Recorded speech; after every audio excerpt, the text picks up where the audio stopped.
السلام عليكم ورحمة الله وبركاته. طلاب الصف الأول الثانوي، أهلا بحضراتكم. في الفيديو ده إن شاء الله معانا تمارين الواجب المنزلي الخاص بالقياس الستيني والقياس الدائري. أول سؤال عندي هنا بيقول الزاوية التي قياسها 7/3 باي قياسها الستيني يساوي كام؟ اتفقنا إن الباي مع الزوايا في التقدير الدائري لما أجي أعوض عنها كتقدير ستيني بشيلها وأحط مكانها 180 درجة، يبقى 7/3 في 180. هيطلع هنا الناتج 7. 180 على 3 فيها 60، يبقى 7 في 60 ب420 درجة، أو اللي أنا ممكن مباشر أحط ديت كده على الآلة الحاسبة. السؤال التاني بيقول هنا الزاوية التي قياسها 7/3 بالتقدير الدائري قياسها الستيني تقريبا كام؟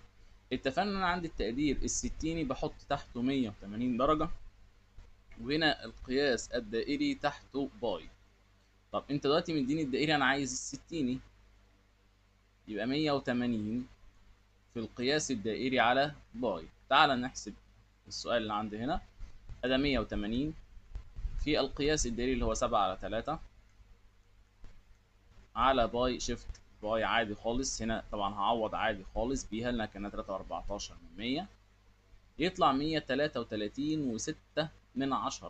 لما اجي ابص هلاقي بالدرجات والدقايق والثواني اللي هي 133 درجة 41 دي الاختيار.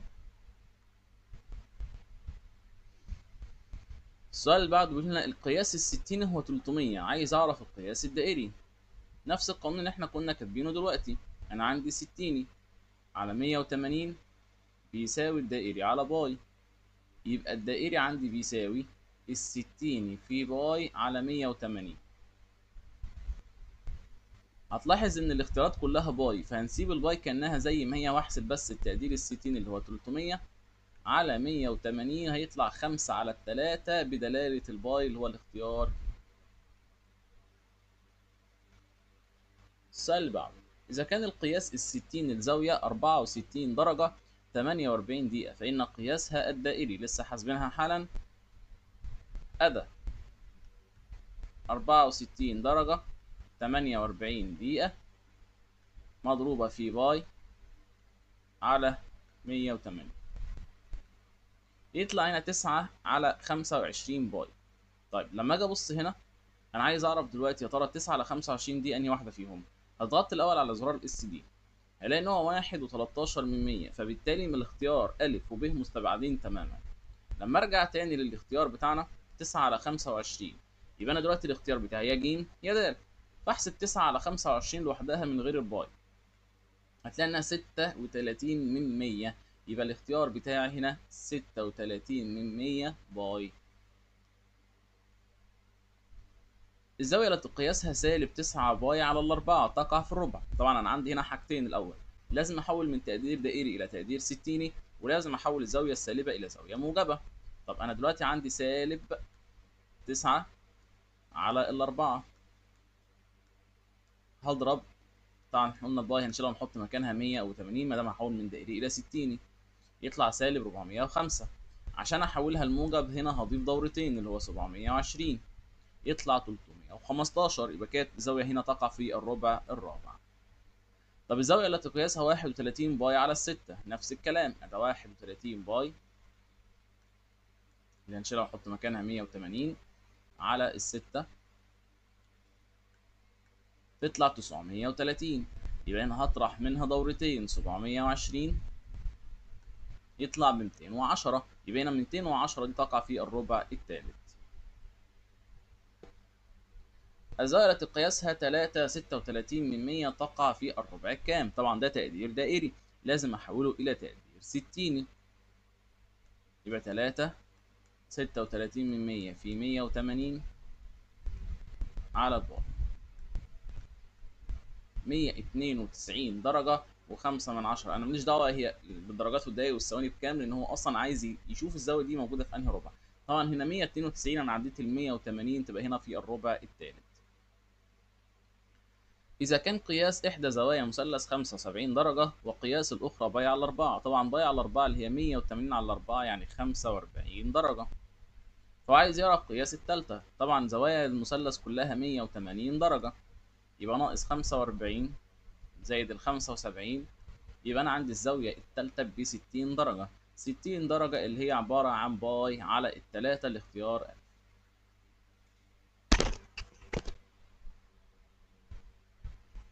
السؤال رقم 9، قياس زاوية سداسي المنتظم القياس الدائري. طبعا السداسي المنتظم الزاوية الواحدة بتاعته ب 120 درجة. لو أنت ناسي القانون بتاعه فهو عبارة عن ن ناقص 2 على ن، ده كله مضروب في 180 درجة. فلو جيت تحسب ده 6 على 6 ناقص 2 4، يبقى أنا عندي هنا 4 على الستة في 180 يديك 120 درجة. طبعا السداسي 120، الثماني الخماسي ب 108 درجة. دول أشهر شكلين بيبقوا موجودين عندك في الأجزاء المنتظمة. فبيقول لي هنا ال 120 درجة دي يا ترى بالقياس الدائري كام؟ يبقى أنا عندي هنا هتلاحظ إن هو كله مديها لك بدلالة الباي، يبقى أنا هقسم على طول 120 على ال 180 فقط يديني 2 على 3، والباي زي ما هي بالدلاله بتاعتها يبقى الاختيار د. السؤال اللي بعده بيقول إذا كان قياس زاويتين في مثلث هما باي على 4 و5 باي على 12، فإن قياس الزاوية الثالثة يساوي كام؟ أنا هنا ممكن أعمل حاجتين، أنا ممكن أحل المسألة كأنها بدلالة الباي وأحل الباي عادي خالص على الآلة الحاسبة ويطلع المسألة بدلالة الباي الزاوية الثالثة. هتقول ازاي يا مستر؟ أقول لك ما المثلث 180 درجة وإن الباي هي ال 180. فأنا ممكن أقول باي أهو بالشكل ده كده ناقص، وأحط الزاويتين اللي عندي دول هو باي على الأربعة زائد 5 باي على ال 12، يطلع الناتج هنا تلت باي اللي هي باي على التلاتة، اللي هو الاختيار ب. أو إن أنا همسك بقى الزاويتين التانيين اللي هما دول أحولهم الأول لتقدير 60، فأنا عندي باي على الأربعة اللي هي ب 45 دي مفيهاش مشكلة، زائد 5 في 180 على ال 12 يطلع 120، فأقول له 180 ناقص أنصر يدينا 60، وال 60 اللي هي باي على التلاتة. طبعا عندك الطريقتين للحل، بس انا شايف انك دلاله الباي على طول من اول مره هتبقى اسهل، وخصوصا في اسئله واسرع كمان. السؤال اللي بعده بيقول هنا طول القوس في دايره طول قطرها 24 يقابل زاويه مركزيه قياسها 30. طبعا احنا اتفقنا ان انا عندي سيتا بالتقدير الدائري هي عباره عن لام على نق، وقلنا لازم السيتا ديت تكون زاويه مركزيه، فلو قال لك زاويه محيطيه هضرب الناتج في 2، واللام من طول القوس ونق هو نص القطر. هنا خلي بالك ان هو رمى كلمه قال لك طول قطرها، طول قطرها يعني انا نص القطر عندي هنا هيكون ب 12، ويقابل زاويه مركزيه قياسها 30 درجه. طبعا انا دلوقتي عايز ال 30 درجه دي احولها الاول لتقدير دائري، لان انا عندي لام عباره عن سيتا بالتقدير الدائري في نق. طب دي 30 عايز احولها بالتقدير الدائري، هضرب في باي على 180 في نص القطر عندي اللي هو ب 12، يبقى انا عندي هنا 30 في باي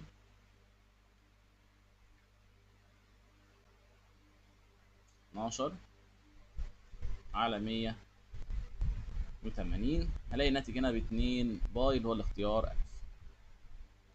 السؤال اللي بعده بيقول لي هنا طول القوس الذي طوله 5 باي في دايره طول نص قطرها 15 بيقابل زاويه مركزيه كام؟ هنا سؤال مباشر جدا جدا جدا، لان انت مديلي اللام اللي هو ال 5 باي جاهزه على نص القطر عندي ب 15، فيطلع تلت باي. لما اجي ابص على الاختيارات هلاقي انها تقدير 60، يبقى انا هشيل الباي واحط مكانها 180 ب 180 على التلاتة فيها ال 60. السؤال رقم 13، القوس الذي طوله 6 باي في دايره نص قطرها 9 يقابل برضه زاويه مركزيه قياسها كام؟ هنا انت تقسم 6 باي على التسعة، وهتلاحظ برضه ان الاختيارات بتاعتك تقدير 60، فانا ممكن من الاول دلوقتي اقول له 6 في 180 على التسعة، ان هو قال لي طول نص قطرها يدينا هنا 120 درجة. بدل ما تقول 6 باي على 9 فيطلع 2 على 3 باي، اشيل الباي واحط مكانها 180، يبقى من الاول خالص ما دام سؤال اختر اشيل الباي واحط مكانها 180 درجة بحيث اطلع الزاوية بالتقدير ال 60. بيقول هنا القياس الدائري لزاوية مركزية تحصر قوسا طوله 3 في دايرة طول قطرها 4. طب ما انا عندي سيتا عبارة عن لام على نق، يبقى هنا 3 على الاتنين، خلي بالك ان دي طول قطرها، خلي بالك ان دي طول قطرها.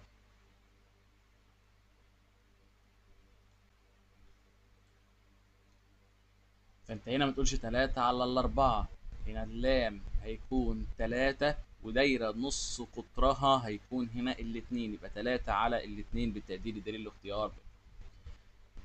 السؤال 15 بيقول القياس الزاوية المركزية التي تقابل قوس طوله 2 باي في دايرة نص قطرها 6.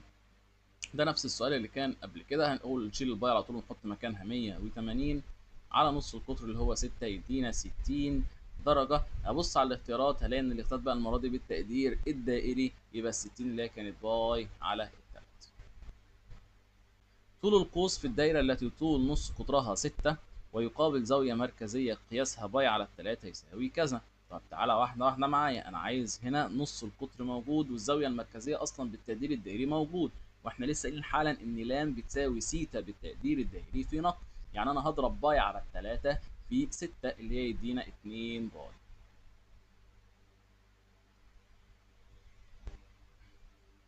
يتأرجح بندول بزاوية قياسها 60، فإذا كان طول نص قطر البندول 12 فإن طول المسار الذي يقطعه البندول. لو أنت بصيت هنا هتلاقي إن ال 12 ده نص القطر كأنه قطاع دائري، وإن أنا عندي هنا المسار الدائري الذي يقطعه البندول دي اللي هو بالنسبة لي طول القوس اللي هو لام، وال60 اللي هي الزاوية المركزية. طب ما أنت عشان نجيب لام، لام عبارة عن السيتا بالتقدير الدائري في نق، يبقى أنا 60 هضربها في باي على 180 في نص القطر عندي اللي هو 12. طبعا 60 على 180 لو انت حافظ اصلا ال 60 و30 زي ما انا كنت قايل في الحصه، طبعا ال 60 اللي هي باي على الثلاثه على طول في 12 يبقى 4. زاويه مركزيه قياسها 2 بالتقدير الدائري تقابل قوس في دايره طوله 12، فهو عايز نق. طب ما انا كده انا عندي، احنا اتفقنا ان انا مادام انا عايز هنا نق، قلت لك ان سيتا بالتقدير الدائري بتساوي لام على نق، يبقى نق هتبقى عباره عن لام على سيتا بالتقدير الدائري. طب ما انا عندي لام هنا اللي هو ب 12 والزاويه بالتقدير الدائري 2، يبقى نص القطر بتاعي ب 6. خلي بالك من السؤال بقى اللي جاي، هو عايز الزاويه الايه المحيطيه. يا مستر احنا بنشتغل بالمركزيه، طب ما انا عندي ان الزاويه المحيطيه عباره عن نص قياس الزاويه المركزيه، فقال لي التي تقابل قوس في دايره طوله 3 امثال طول نص القطر. طب تعالى كده واحده واحده معايا، ادا سيتا بالتقدير الدائري اصلا بتساوي لام على نق، فهو قال لي ان القوس ده 3 امثال طول نص القطر، يبقى هنا لام هشيله واحط مكانه 3 نق، وهنا نق، دول كده راحوا مع بعض يبقى سيتا بالتقدير الدائري 3. فهلاقي طلبه كتير جدا هتروح تختار الاختيار الف.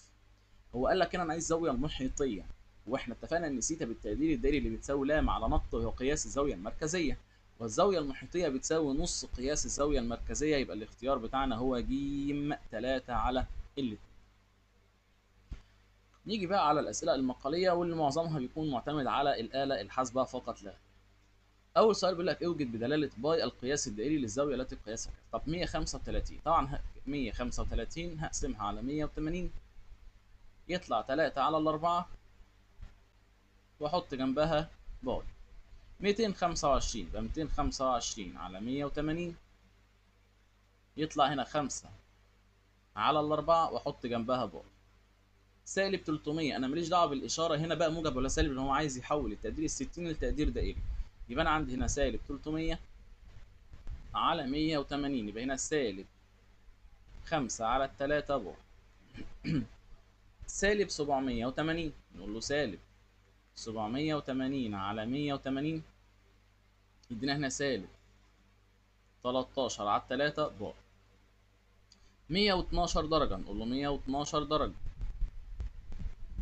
30 دقيقه على 180 يطلع هنا ب 625 من 1000 ونحط جنبها باي. كل ده لان هو اصلا قايل السؤال من الاول خالص انا عايزها بدلاله الباي، فبقسم التقدير ال 60 على 180 الناتج اللي يطلع بحط جنبه باي. السؤال بقى اللي بعده عايز احول بقى من دائري الى 60. طيب تعالى واحده واحده معايا، باي على الثلاثه طبعا خلاص محفوظه، باي على الثلاثه يا مستر اللي هي بقت 60. 3 باي على 7 احنا قلنا هنشيل الباي ونحط مكانها 180 يبقى 3 في 180 على 7.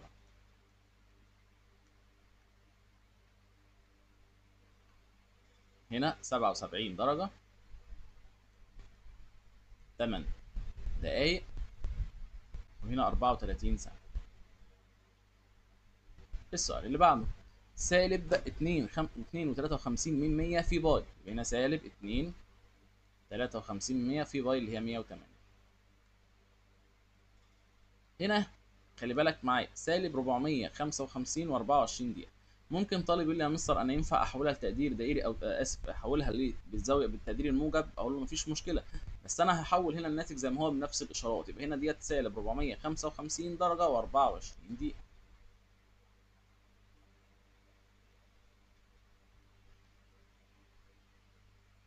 السؤال اللي بعده 1.5 بالتقدير الدائري. 1.5 بالتقدير الدائري، يبقى هنا 1.5 في 180 على الباي.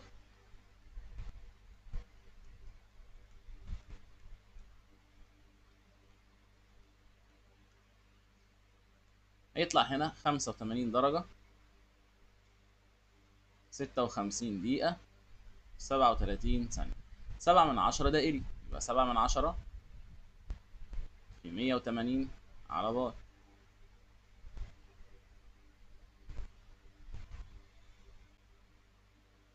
هنا 40 درجة 6 دقايق 25 ثانية. سالب 2.5 بالتقدير الدائري، يبقى سالب 2.5 في 180 على الباي.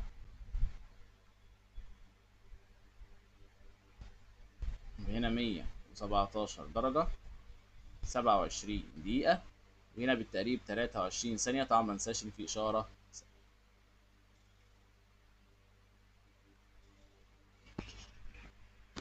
السؤال اللي بعده بيقول لي هنا اوجد القياس الدائري للزوايا التي قياسها كالاتي. طبعا هنا بقى 60.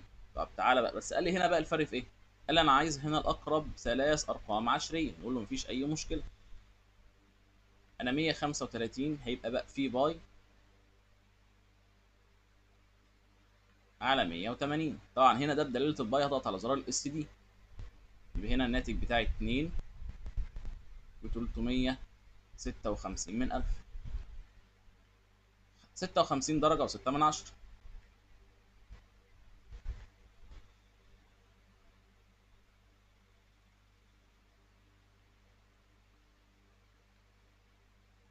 هنا هيبقى عندي الناتج بتاعي 989 من 1000.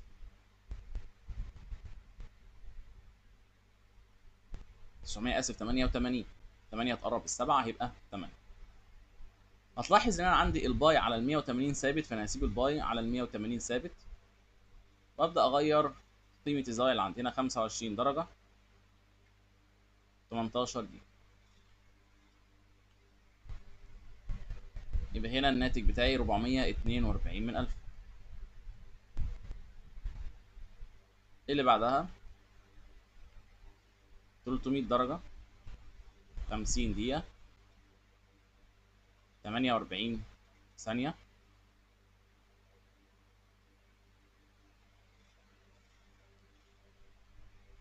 لانها عباره عن 5 و251 من 1000. ده لو انا هحول بالارقام العشريه من غير دلاله باي. نيجي بقى للاسئله المقاليه اللي بتبقى معتمده على سيتا ولام ونقط. اول سؤال عندي هنا بيقول لي اذا كان سيتا بقياس زاويه مركزيه في دايره طول نص قطرها نق وتحصل قوسا طوله لام. طيب تعال نشوف ايه البيانات اللي عندي هنا. قال لي دلوقتي انا مديك قيمه النق ب8 وقيمه سيتا بالتقدير الدائري 1.2 عايز لام. طبعا اول سؤال ده مباشر جدا، لان لام عباره عن سيتا بالتقدير الدائري في نق، يبقى انا هضرب على طول مباشر 1.2 في 8، يطلع عندي هنا طول القوس بتاعي ب9.6 سنتيمتر. السؤال اللي بعده هنا نق ب20 سنتي وسيتا ب78 درجة 15 دقيقة 20 ثانية، عايز لام. طبعا هنا لازم الأول أحول ده من تقدير 60 إلى تقدير دائري.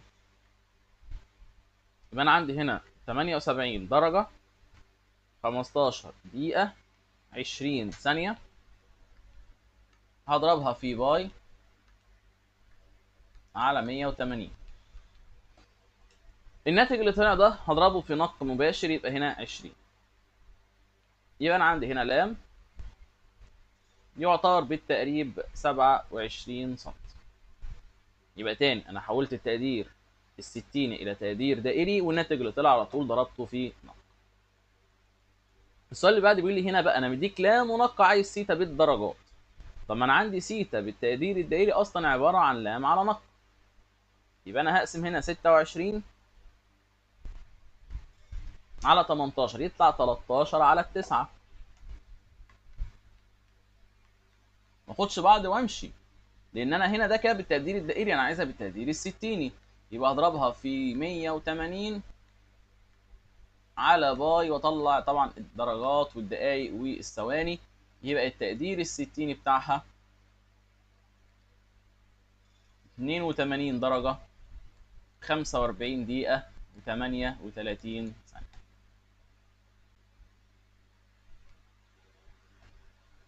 السؤال اللي بعده بيقول لي هنا لام ومديك سيتا، بس برضه هنا سيتا بالتقدير الستيني. يبقى انا هحول سيتا ما دام في لام وفي نق على طول لازم تقدير دائري. يبقى 78 درجة 24 دقيقة في باي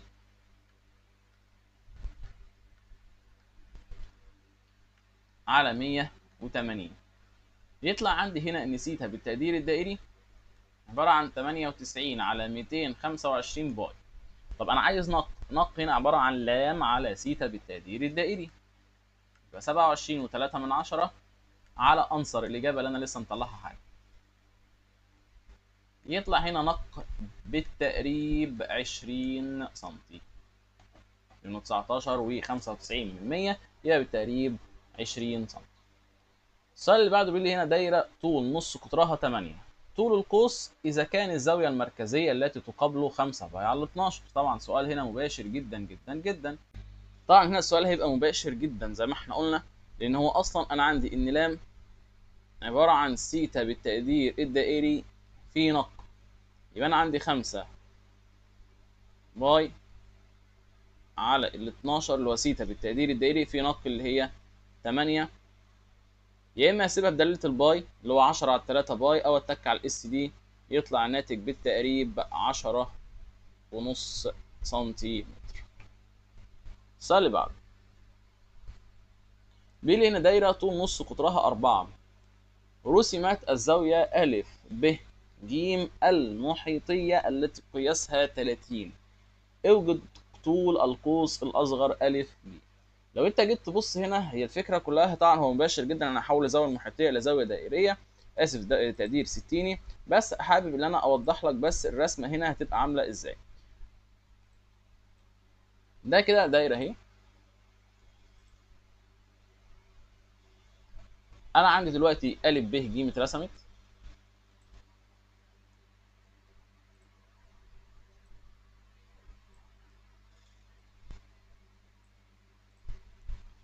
لو انت جيت تبص هنا كده رسمه الزاويه ا ب ج، فهو عايز القوس الاصغر ا ج، يعني ده كده ا ب ج. الزاويه دي كده اللي هي 30 درجه دي زاويه محيطيه. انا بس بوضحها لك بالرسم، طبعا ممكن نحلها من غير رسم بس حبيت اوضحها لك ازاي تبقى جايه بالرسم. هو عايز طول أ ج. اتفقنا دلوقتي ان انا عندي نص القطر 4، انا ما بشتغلش غير بالزاويه المركزيه. يبقى انا عندي سيتا اللي هو التقدير الستين اللي هو الزاويه المركزيه، هضرب ال 30 في 2 يبقى 60 درجه. يبقى انا عندي سيتا بالتقدير الدائري اللي طبعا محفوظه خلاص ال 60 بقت باي على الثلاثه. هو عايز طول القوس، يبقى لام بيساوي سيتا بالتقدير الدائري في نق، يبقى باي على التلاتة في نق اللي هي 4، يبقى 4 باي على التلاتة سنتيمتر. ده لو انا عايز اطلعها بدلالة الباي. لو انا ممكن احط على الآلة الحاسبة اقول 4 باي على التلاتة واتك على الاس دي يطلع معايا 4.2 سنتيمتر، على حسب برضو الاختيارات وعلى حسب برضو ايه السؤال لو انت عايز تجاوبه بيه دلالة باي او لا. السؤال اللي بعده بيقول لي كم المسافة التي تقطعها نقطة على طرف عقرب الدقائق خلال 10 دقايق إذا كان طول هذا العقرب 6. طبعا هنا العقرب 6 يعني ده كده نص القطر. خلال 10 دقايق. لو انت بصيت هنا على الساعة اصلا كده عبارة عن 180، الزاوية دي كده 180 درجة، فانت عندك هنا 6، فانت عندك 180 على 6 يعني ما بين كل عدد والتاني، يعني ما بين 1 و2 اللي هي الخمس دقايق عبارة عن 30 درجة. وهو خلال 10 دقايق يبقى انا كده خلال 60 درجة اللي هي باي على ال3. طب ما انا كده يبقى عندي لام سيتا بالتقدير الدائري اللي هي باي على ال3 في نص القطر اللي هو هنا 6، يبقى ادينا 2 باي. بكده نكون نهينا تمارين الواجب المنزلي الخاص بالقياس الستيني والقياس الدائري.